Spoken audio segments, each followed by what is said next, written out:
félicitations pour ce combat et avoir su le porter pendant 10 ans. Ça a amené à quelques progrès, mais malheureusement, il y a encore beaucoup de progrès à faire. Et ça, je pense que vous en avez conscience, et c'est pour ça que vous continuez évidemment ce combat.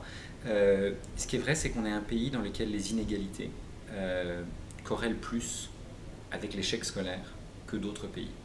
Et donc, c'est la responsabilité de chacun, et a fortiori d'une association qui porte ces valeurs, que d'essayer d'y remédier. Ce qui est intéressant, c'est qu'on peut essayer de voir par exemple que dans différents pays, la France incluse, on peut voir que les enfants de milieux défavorisés progressent bon an mal an, à peu près comme les autres, pendant l'année scolaire. Mais pendant l'été, il y a typiquement un décrochage qui s'organise, et alors que certains vont éventuellement même continuer à progresser parce que leur contexte familial va le permettre, d'autres ne seront pas forcément dans la même stimulation, le même bain culturel, pour ne pas dire le bain linguistique, et peuvent éventuellement régresser et se retrouver à des niveaux très inférieurs à ceux qu'ils pouvaient avoir au mois de juin, quand on est à la rentrée au mois de septembre.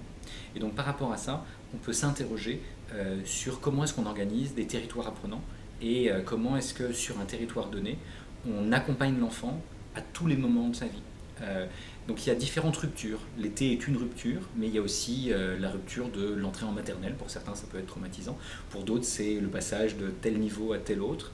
Et je pense que sur un territoire, les associations, les collectivités, les écoles, les établissements scolaires peuvent réfléchir ensemble à comment faire pour que les plus défavorisés ne tombent pas dans les mailles du filet. Parce que chacune de nos institutions, de nos associations, est spécifique d'une tranche d'âge ou d'un moment dans le parcours scolaire et dans le parcours d'apprenant.